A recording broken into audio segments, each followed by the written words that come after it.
You're listening to The World According to Rocky, and I am your host, Rocky Miller. I have a very special guest in the building today. It is a gentleman who is the Director of Housing and Community Development. Is that correct? Yes, sir. It is Galen Foreman. You get that right. It is Galen Price with the City of Waco. So, Galen, we had a very interesting introduction. Well, it seems like we always training together. Yes. The first time I met you, we were training in, we had, I want to say Leadership Plenty. Yes. I ended up taking a morning class because I had something to do in the evening.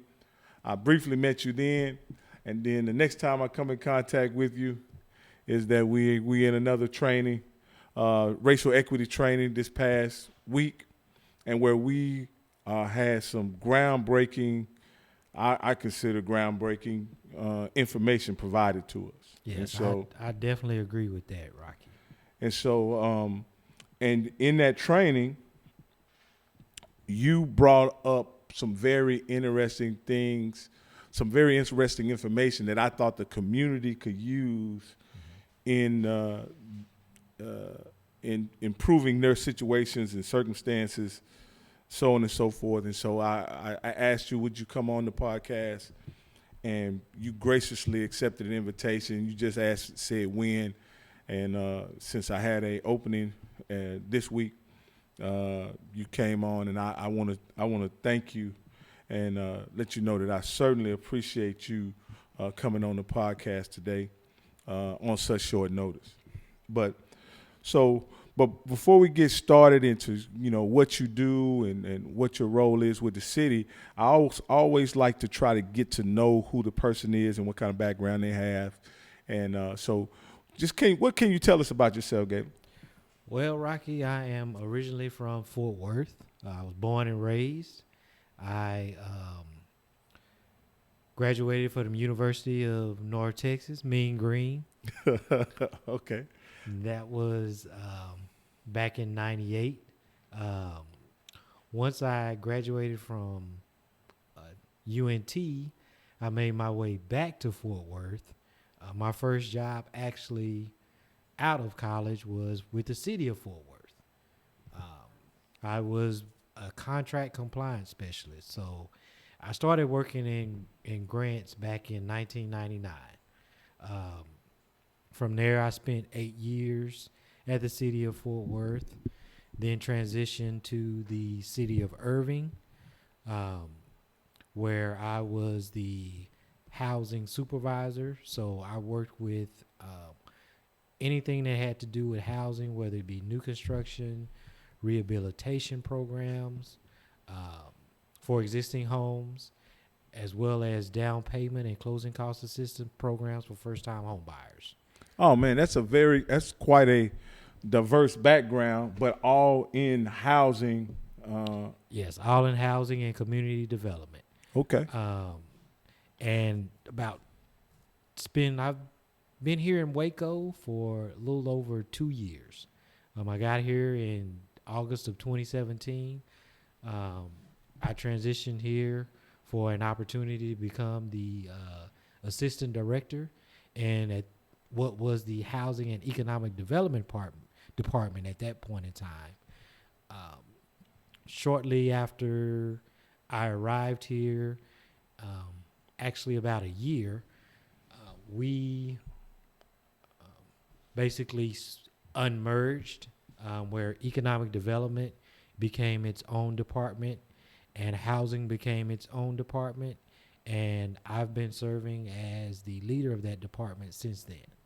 But you did. Now I have your title as the city of Waco Director of Housing, but your complete title is the City of Waco Director of Housing and Community Development. Okay. Yes, sir. So you do have a role of basically developing relationships with the community and working in the community. Yes, sir. We do more than just housing. Okay. We work with different social service agencies, where we provide funding to carry out different social service programs. We work with the YMCA for a program. We're coming into a partnership beginning in October with the Boys and Girls Club. We work with the Family Abuse Center. We work with Mission Waco. So we work with a variety of different social service programs. Well, that's amazing. I think I think in the training that we were in, there was some. It was brought up that you guys have a partnership with the Cove as well. Yes, we actually we partnered with the Cove to write a grant that was focused on ending youth homelessness, and we actually were awarded that grant with a partnership between the city, the Cove, and the Heart of Texas Homeless Coalition, which will be used to serve this 6-county area in looking to end youth homelessness. For we have a lot of kids that are in Waco ISD who are essentially couch surfers. So, wow, that's awesome. When you think about that kind of partnership of writing a grant and collaborating with an entity such as the Cove, and the Cove's primary mission, if I'm not mistaken, is to provide a safe place for homeless youth. Is that correct? Yes, that is correct.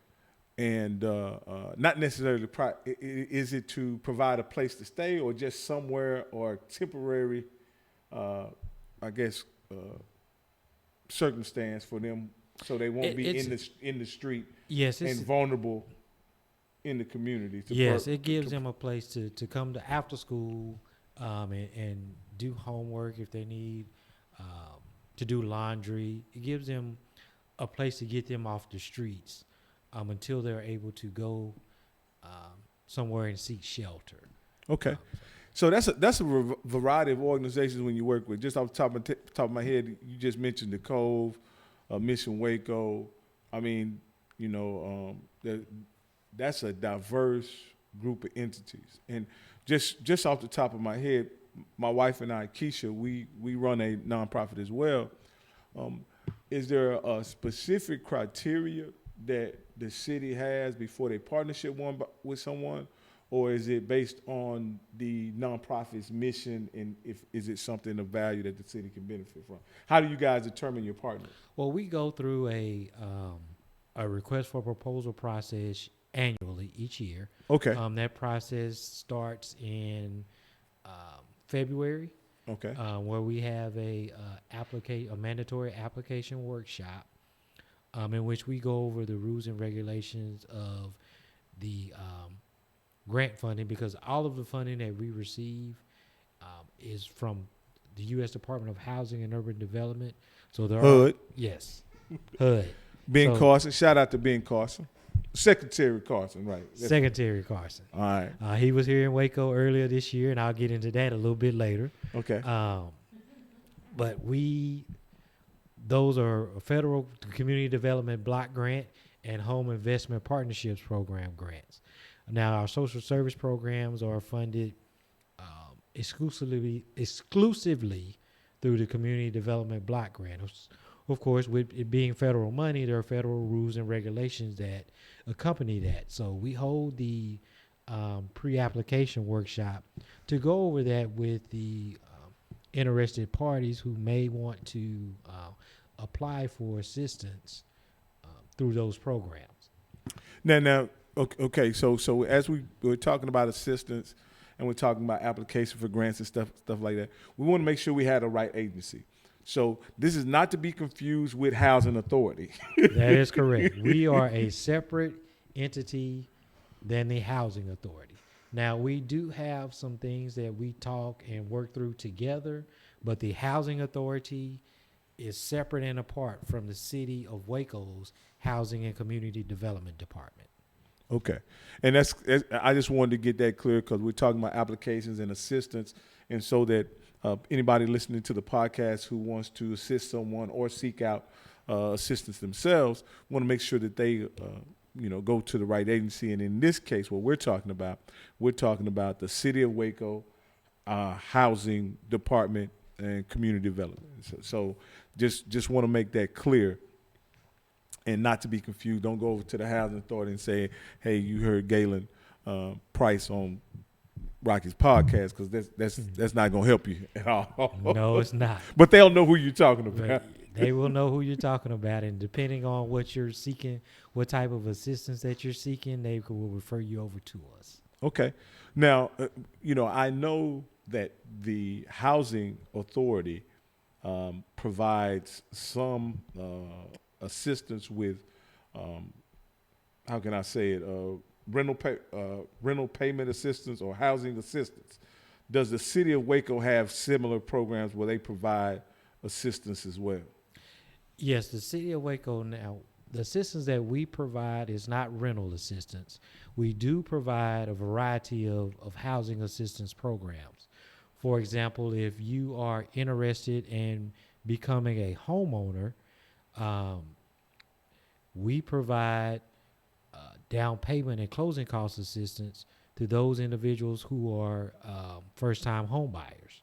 Oh, okay. So we provide up to $25,000 in down payment and closing cost assistance. $25,000. Yes. Okay. Up to $25,000. Okay. I got you. It's not a flat $25,000. Everybody that qualified don't get $25,000. Correct, and it's based on need.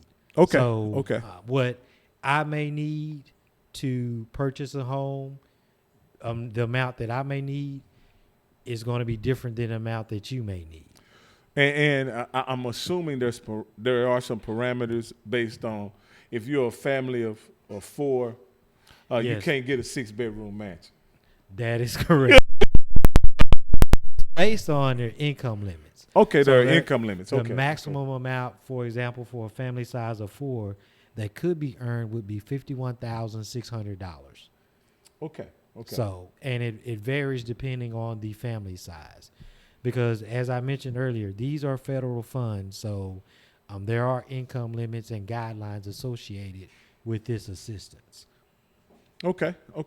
But you guys provide home purchase assistance, and that, to me, in some cases, with some people, if you make a comparison as to what a person pays for rent and what they pay, what they could be paying through your program, they may find out it may be more affordable to be a homeowner through your program.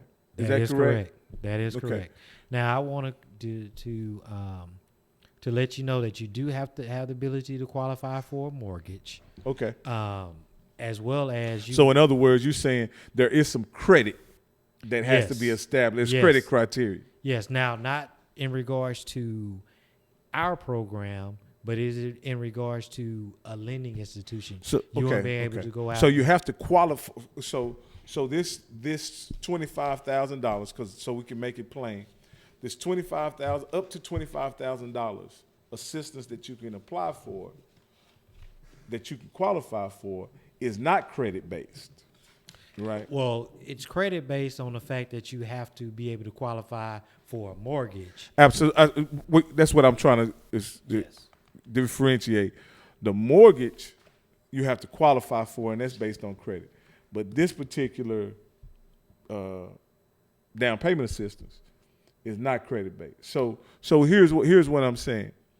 You can go in and apply for this down payment assistance, correct? And to find out that you fall within the guidelines. And then you may want to, at a later date, address your credit situation so that at some point you can purchase a home.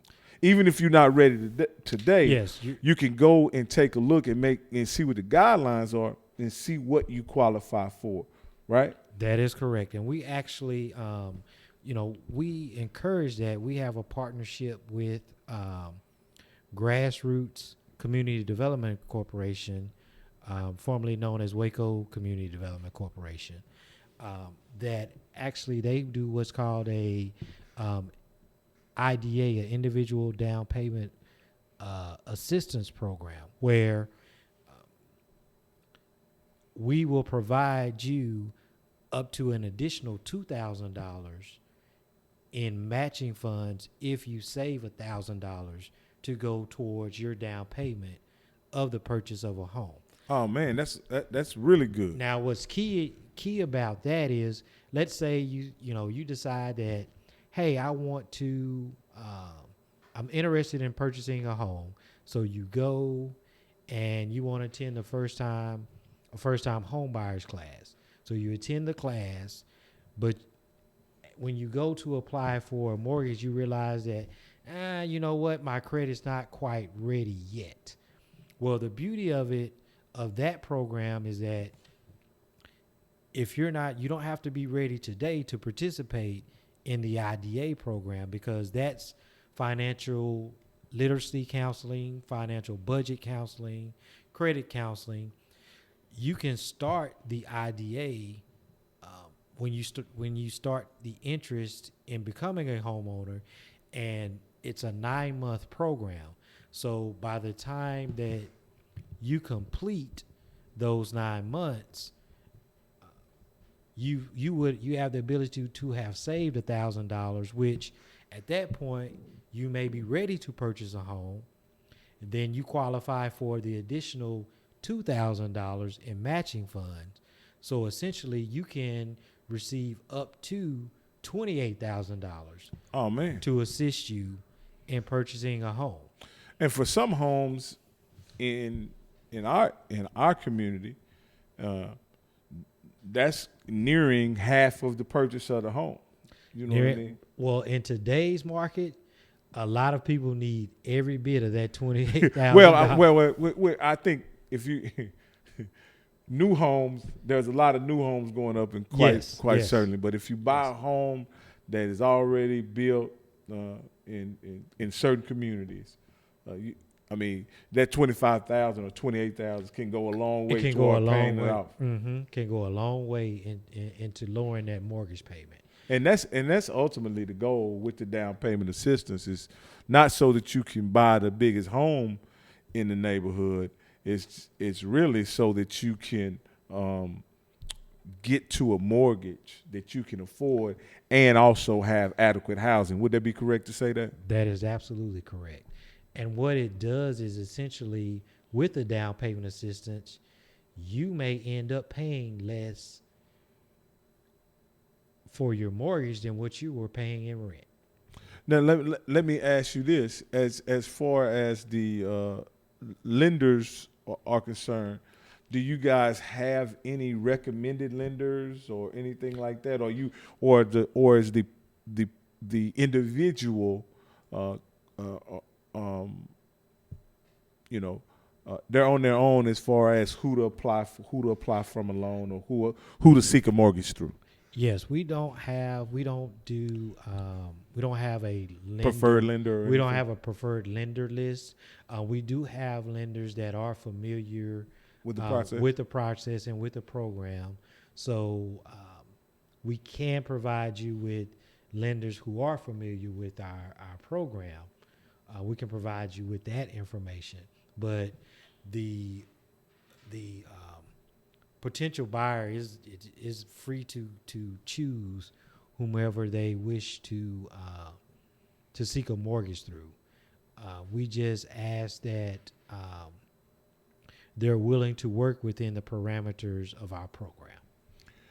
Okay, cool. So that is a great opportunity for somebody out there that is interested in purchasing a home. So look at what the city of Waco provides. They not only do they provide down payment assistance, but with their nonprofit partners in our community, they have some programs that allow you to apply. I guess it's training, or even what did you say again? They provide financial literacy and education. Financial literacy and education. Budgeting, yes. Credit counseling. All those things are key for individuals who are becoming homeowners for the first time. As a homeowner, you're responsible for the maintenance. So when the let's say when the water heater goes out, there's not a you don't pick up the phone and call the maintenance. You call the repairman, but the person responsible for paying that repair bill Is you. is you. That is Absolutely. correct. Absolutely. And the main thing we want people to understand, everybody, as you're aware of this, as a person who prepares taxes, yes. and files taxes on individuals' behalf. Yes. Everybody wants to wait for tax time. Absolutely. Well, tax time as a homeowner, that everything doesn't necessarily need repairing during tax time. No, absolutely. So absolutely. we want you to have the ability to learn how to save and budget. Budget for maintenance. Absolutely. Budget for maintenance. So when it's not tax time, you have the ability to go and pay for a refrigerator repair or the water heater repair. And I can truly tell you that in my experience, those appliance breaks and air conditioning problems don't happen on your schedule. That is correct. That is correct. They don't happen on your schedule. I mean, you can't afford to have your HVAC go out in June or July. Are you gonna wait till January and February? No, you can't. There's no way. There's no way. Exactly. There's no way you can wait. So that's great. That's great. Now, housing is really what I guess in your role, housing community development. That's how housing and community development work together in that role, in your role. But also, you have the role currently of code enforcement. Is that correct? Yes, we are in the transition to code enforcement.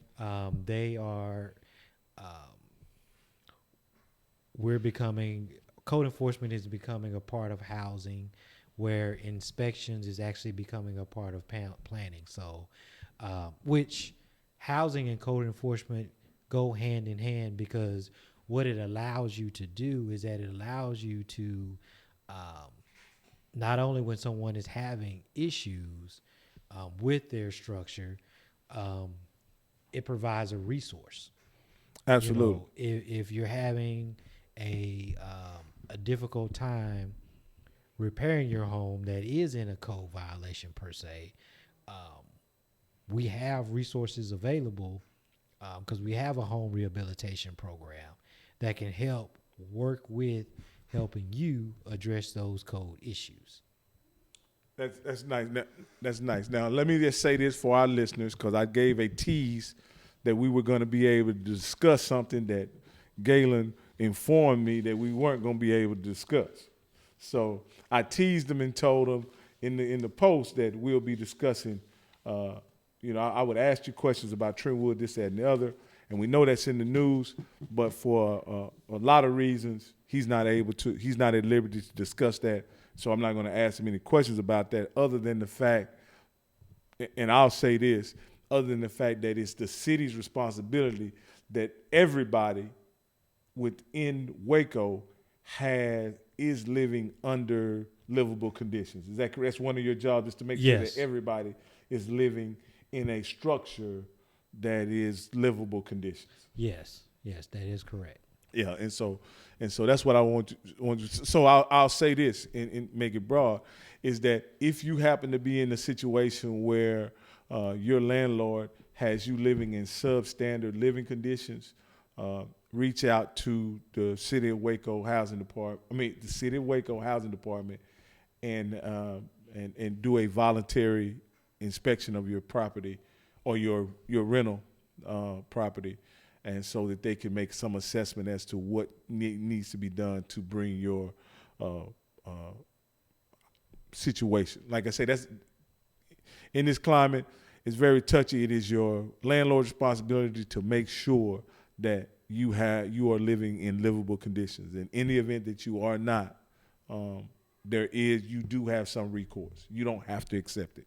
and that's what I wanted to get out is that there if I'm happy to hope that we don't have a serious problem here in Waco of people living in substandard living conditions. However, it's Galen. To be honest, that's your job, and I just think the people should know that that's part of your responsibility. Yes, that is definitely it. And if you are having problems, please feel free to reach out to us, and we will definitely look into your situation and see what remedies or what assistance we may or may not be able to provide. Okay, let's go back because I want to be completely transparent about it because I did mention Trentwood, but I want to go back to something you said just a moment ago, is that if you're a homeowner and your house is for some reason out of code, right? The city has a program available to assist the owner bringing that property up to code. Can you tell us a little about that program? Yes, well, we have a home rehabilitation program. Now that is geared towards individuals who actually are owner-occupied homes. Now, when I say owner-occupied, we do have some provisions that will. If I'm living in Meemaw's house, and I was about to get to the Meemaw situation, actually. Let's say, for example, if you and I Meemaw left the house to you and I. Okay. In a will. So we have title to this property. Right to it. I say, okay, well, Rocky, you can live into this house. You can live in this house. You can live in this property. I'm okay with that. As long as I agree, or we both agree, that it's okay for you to live in the property. You are not paying rent. Okay, I get it. Then at that point in time, we could potentially assist the repairs. We just have to agree that one, we agree that the repairs can be done to the property, and two, we agree that the city would be able to place a lien on the property for the amount of assistance provided. Now, that lien period would be up to 10 years. It really depends on the amount of assistance that's provided, but more than likely it'll be a 10-year. So you're saying if the city provides assistance, yes, bringing up the code, and you say the lien, is that because there is a amount to be paid back to the city? Well, or a term to live in the house? A term to live in a house. We do, depending on the income level, it would be a deferred forgivable loan. So me and you, let me give a scenario. You and I were left a house by Meemaw, right? And today we agree we're not in code. So first off, we have to have a code violation.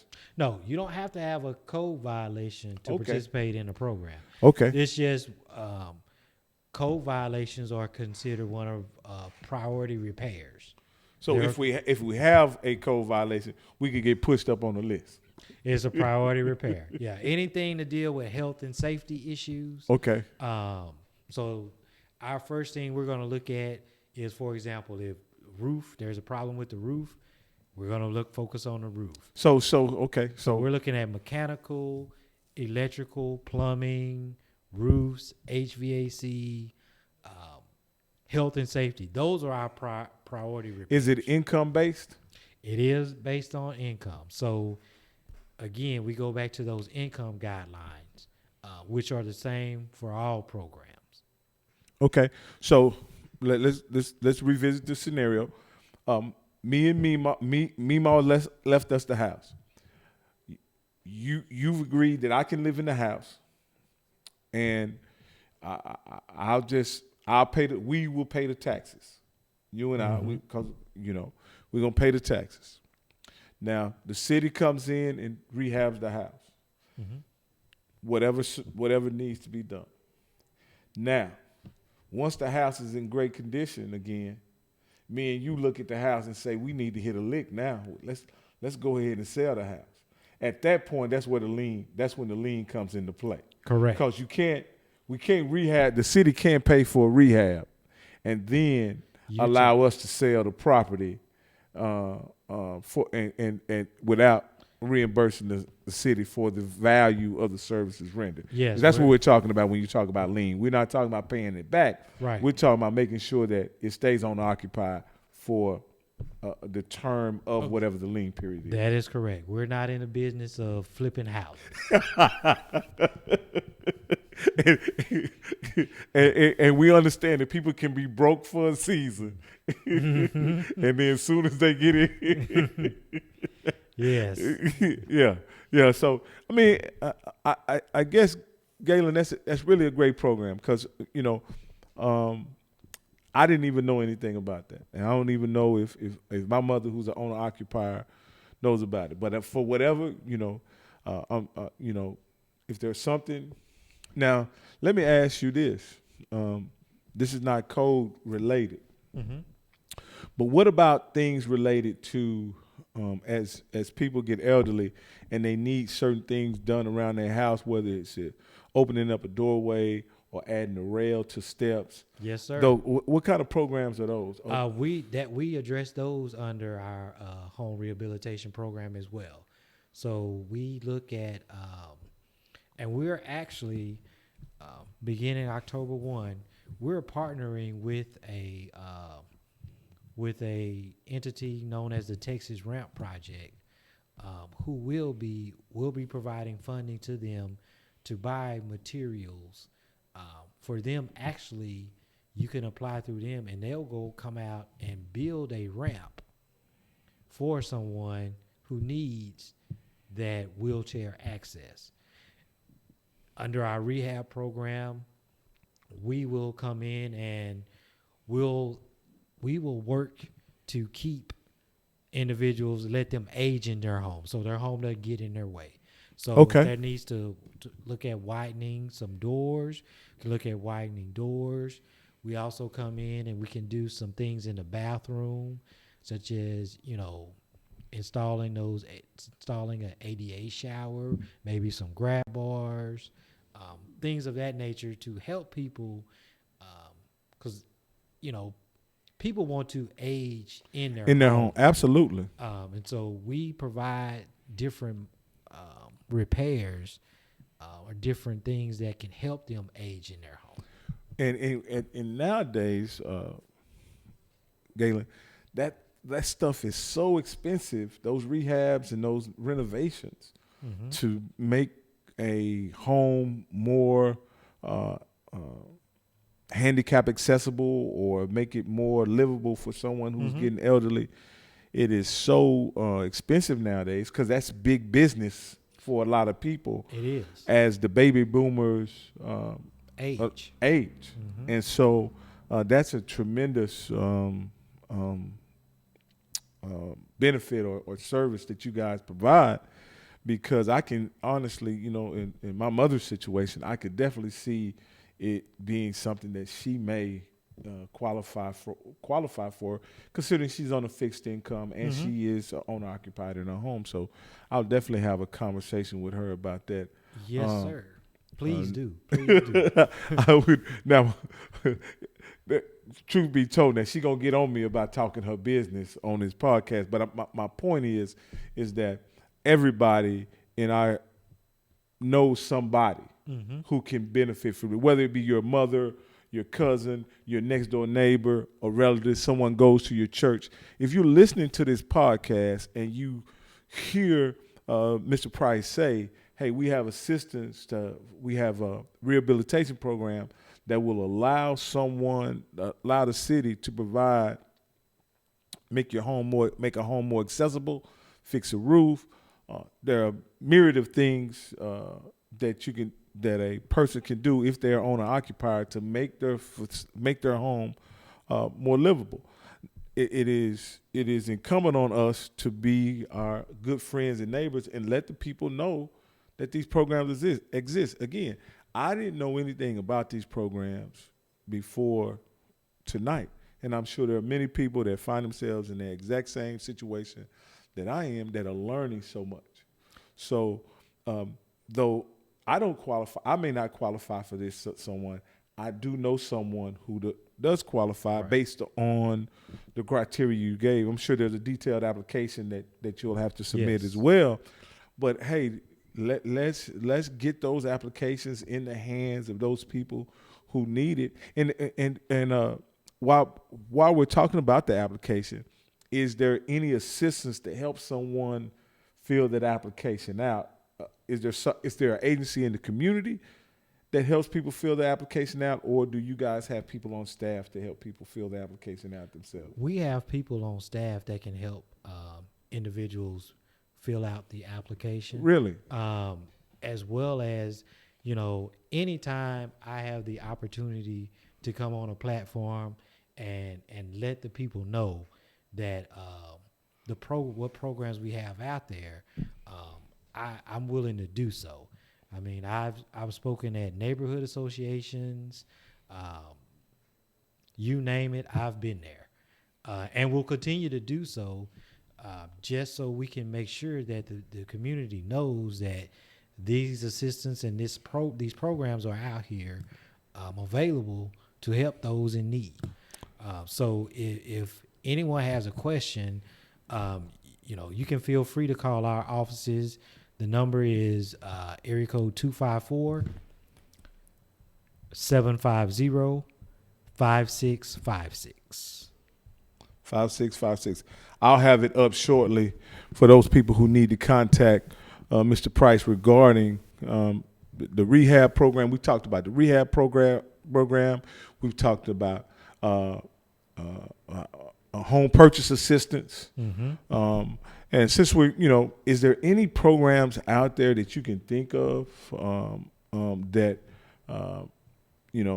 that I don't know to ask you about that you can mention? Well, we have, and I mentioned Secretary Carson being here earlier this year. Okay. In March, the city of Waco was awarded $1.5 million to assist with addressing lead-based paint in homes within the city of Waco. So that is actually a component of our home rehabilitation program. So we have a separate pot of money that can be used to address issues related to lead-based paint. Now, the beauty of the lead-based paint funding is that we are able to not only assist owner-occupied homes, but rental homes as well. Really? So if the focus and priority with lead-based paint are with units where children under the age of 6 are occupied and are pregnant women. Okay. Because it's been documented that lead-based paint can cause major health problems in young children, as well as behavioral problems, and even in pregnancy can affect a baby's development with constant exposure. To take it, let's say, lead-based paint applies to homes that were essentially built before 1978. What you have is that, you think about children under the age of 6. Well, you think about older homes, and the city has over 20,000 homes that essentially were built prior to 1978. So you think about children under the age of 6, and you think about peeling paint in window sills, outside. Well, small children see peeling paint. Well, as a child, the first thing you did was when you grab something, the first thing you want to do, Put it in your mouth. put it in your mouth. Well, lead-based paint actually tastes sweet.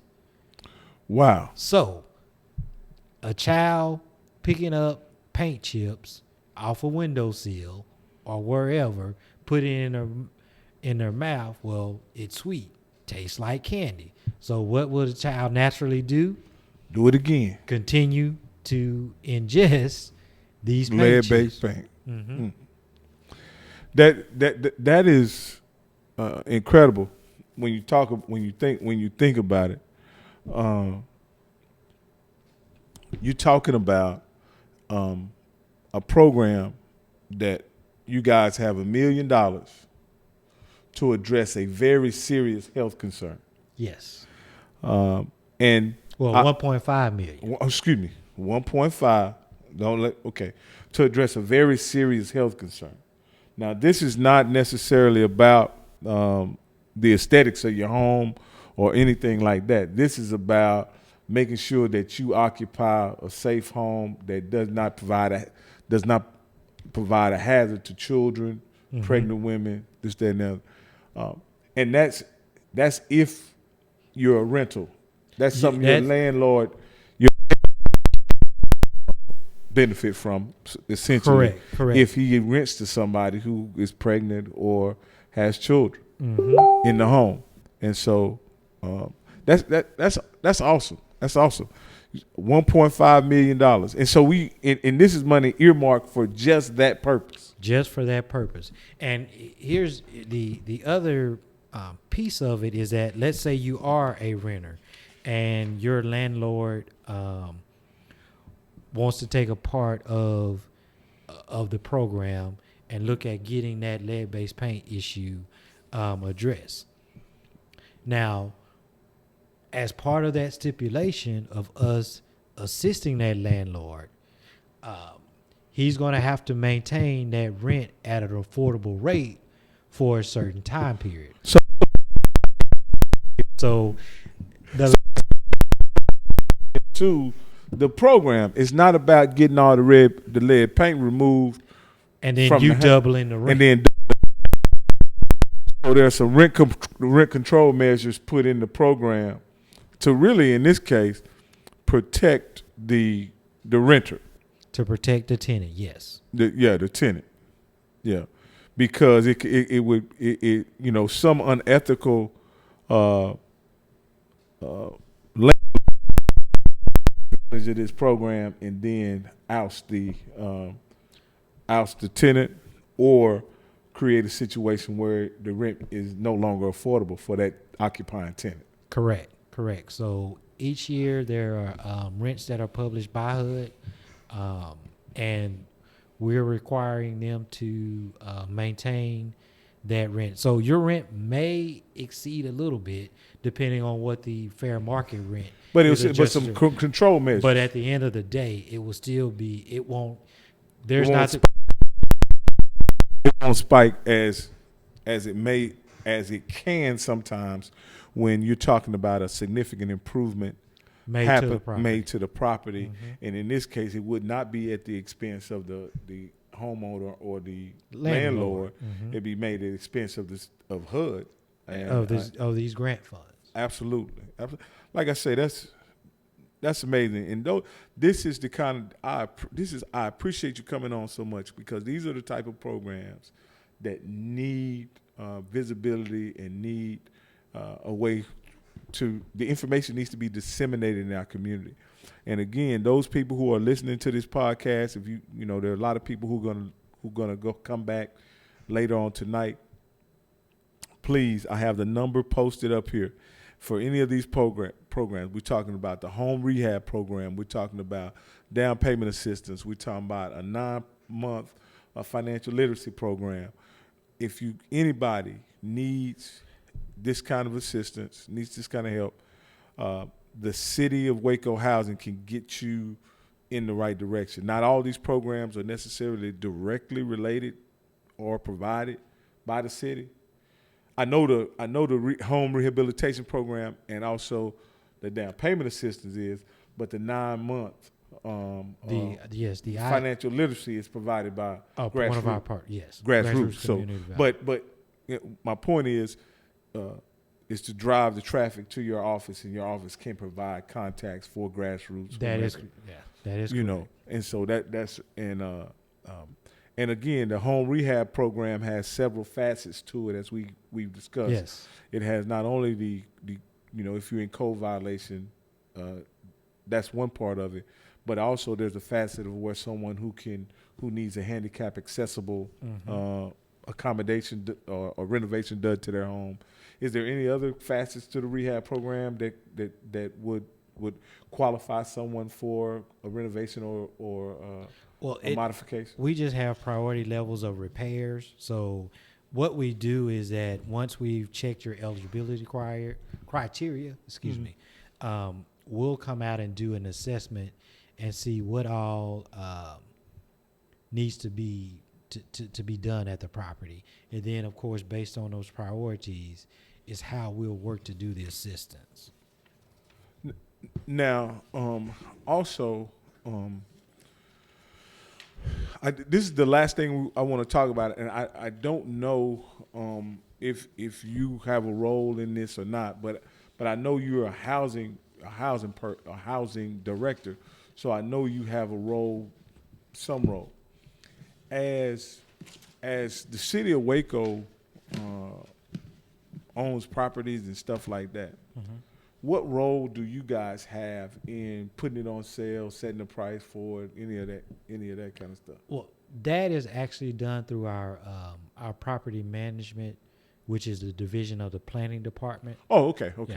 So that is that's handled through them, and Miss Kendra. I'm drawing a blank on her last name right now. Okay, but that's not something you guys handle. That's outside of your department. Right. That is. Yeah. Correct. Okay. I just wanted to make sure. I didn't know if because I don't know why I associate code enforcement with like the tags on the house, the tags that they put on the house, and then later on the house, the lot or the house is up for sale. I guess that's how I correlate the two, because and it becomes a process because depending on the house and where it is from a habitability standpoint, it can progress to the point of where it needs to be demolished. Okay. And that's one of the reasons why we're focusing on our rehab program, because we want homes to we want to get homes. We want to catch those homes before they get to the point to where they become beyond repair. Okay. We want to catch those, and we have programs that can help individuals who may not be able to fix the property, but we want to catch it before it gets beyond repair. Exactly. We want to, we want to sustain housing stock as well in neighborhoods. So y'all just create new housing. Y'all just not putting tags on them so they can demolish the house. Y'all, once it got to that point, you literally have a whole list of remedies you can take prior to getting to that point. There's been a process for it to get to that particular point. And that's great to hear that in our community, when you talk about as neighborhoods transition and a neighborhood that's near and dear to my heart is East Waco, and as you can see, there are a lot of properties in that area that could use a rehab, facelift, things of that nature. And it's so refreshing to see that the city has a program for our low income or an income based assistance to get that much needed facelift that a home may need to allow it to, so that the occupant can live in the home and it be habitable and to be proud. And, again, these are our neighborhoods, and when you say our neighborhood, I'm talking about the people of Waco. Right. And with this kind of assistance available, there's really no reason that a person should be in a home that's not habitable and does not have some type of, at the very least, you should go look or apply for some of this assistance that is available. A phone call doesn't cost you anything. So the home rehab program, could it be as simple as a paint job to a house, or does it have to be something a little more? It could be as simple as a paint job. It could be as simple as a roof. I mean, it could. A roof ain't simple. But no, my point is, you could say it could just be a person could have a roof problem, a leak, and not be afford to have it fixed. Come down to the city, apply for assistance, and that situation with their roof could be remedied. That is correct. And like I say, when you talk about, there's no reason in this time in Waco to exist in your situation without seeking out some assistance. That's what it sounds like you're telling me, Mr. Price, is that if you're a homeowner and you're having problems with either code enforcement or the condition of your property, come to the Waco City of Waco Housing Office and get some help and see if you qualify. We have several programs that are available that could assist you in remedying whatever issues that you may have. Well, Galen, man, it's been an amazing. We put out a lot of information. Well, you've put out a lot of information. I'm glad that you decided to come on and talk about what you do, and also highlight the programs that the city has for the residents of our community. It gives me a lot of faith in our leadership in the city when we have these programs available and to help our low-income residents. I do think, and maybe I'm just not in the loop, I do think the city could do a better job of getting the information out. That's just my critique. But maybe I'm just not in the places and spaces where you guys are marketing these programs. And so I'm not going to make that an indictment on the city, but I will say whatever you guys can do to make these programs, to give these programs, make these programs available, that people know about them, that it's marketed to the masses.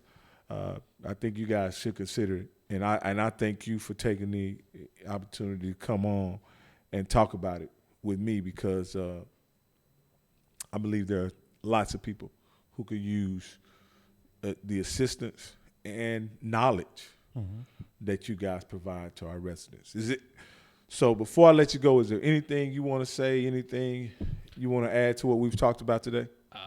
I just want to say thank you for allowing me to come on here and giving me the platform to provide this information, because our focus is definitely on making sure that we get information like this disseminated out through any platform that we can. So I really appreciate you giving me the opportunity to come on here and kind of talk about what's out here for the citizens of Waco. Hey, well, I want to thank you again, Galen. You're always welcome on the show. You can come back anytime. And if I can do anything to help you get the word out, please let me know. And again, Much love, and we out.